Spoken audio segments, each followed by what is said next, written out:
It isn't normal to need a cutting torch to do an oil change, but on old tractors it is. Dun dun dun. Old tractors just say no. I mean, unload it over there, please.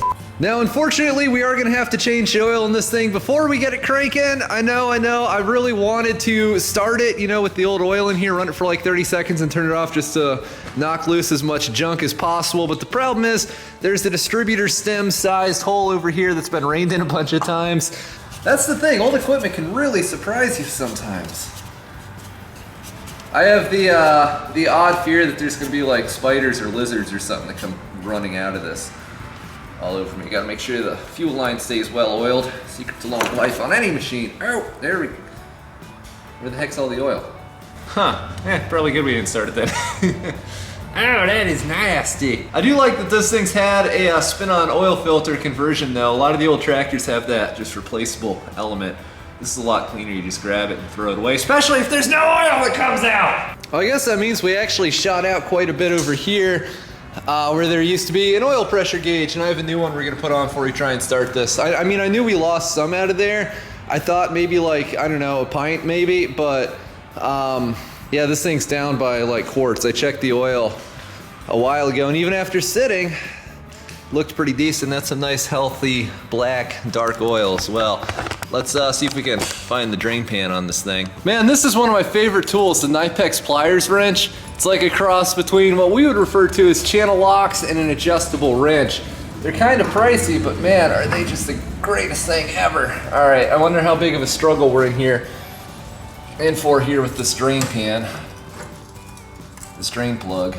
Oh yeah, that smells like old oil, big time. Okay, now this is gonna... Yeah, we were going the rightish way. This is gonna be a battle.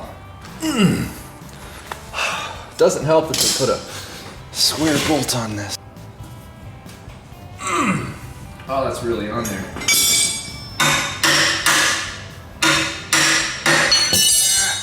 Alright, it's very important on stuff like this. You just keep applying force until something breaks or you injure yourself. Ugh. I hate these square plug deals. Not as much as carburetors or distributors because they're nowhere near that problematic. But still, there's no just taking a standard socket, putting it on this and twisting.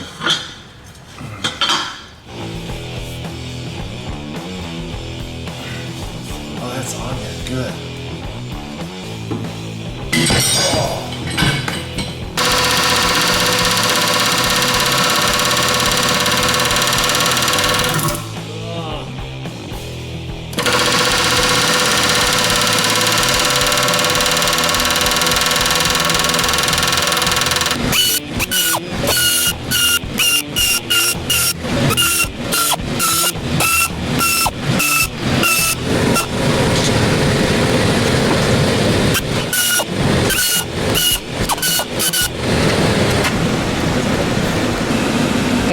Honestly is not that bad.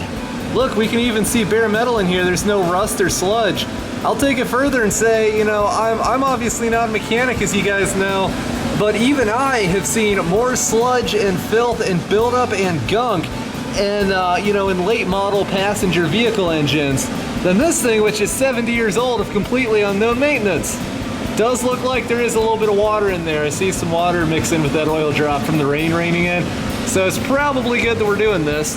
And I even found some oil, and this oil even looks good. I mean, like I said, a little water, but there's no chunks of foreign debris in there, of bearing material, anything along those lines. Son of a gun, this thing might actually run pretty decent when we get it cleaned up. This is great. This is, I mean, look, you can see bare metal in here. This is, for an engine that's basically 70-something years old, however many, that is just almost immaculately clean considering the age. How about that?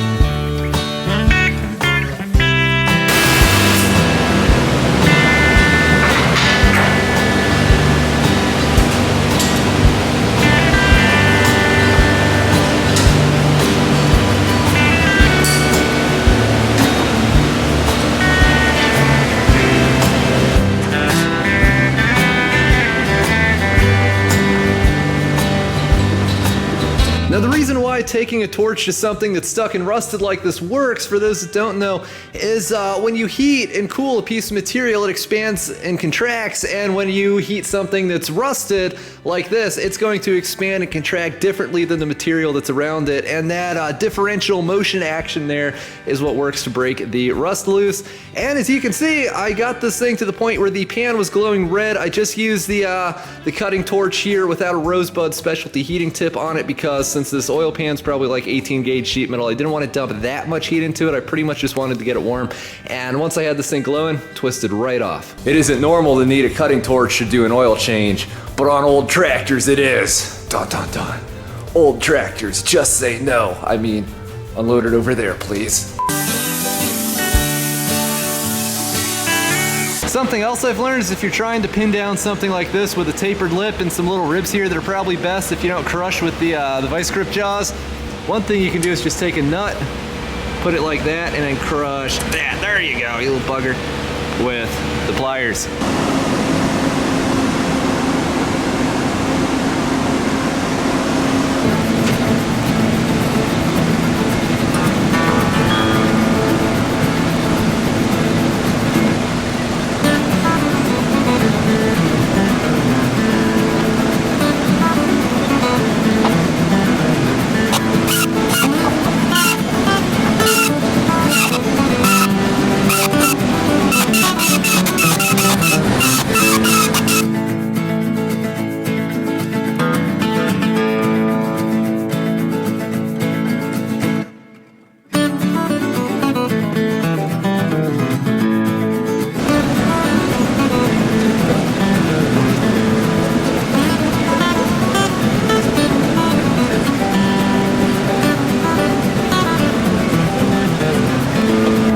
Mysteries are continually being solved. I was like, why in the heck is there an okay amount of oil on the dipstick but pretty much none in the engine?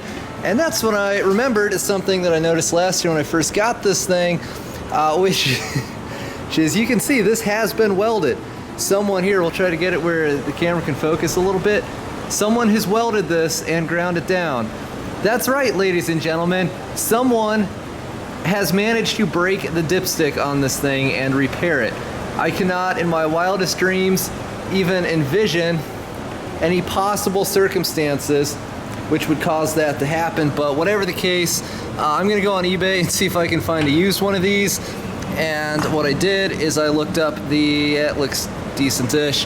What I did is I looked up on the interweb how many quarts of oil this thing takes, and the answer is 5, and I dumped about 5 in there. So, all right, now what we gotta do is shove the distributor back in there and try to get this thing running. This is really, really exciting. We're making progress. Now, a few other things I will say. One thing I'm very grateful for in modern times, I don't know, people argue, would you be better off living in the 50s when this thing was new, or nowadays, and I don't really go into that. However, one of the few advantages we do have today is this RTV silicone stuff. This is what I use to make a gasket for the oil pan. It's pretty great because that tube costs like $3 and change. We'll say $4. I used probably less than half it to do the entire oil pan. It's here, it's ready to go now.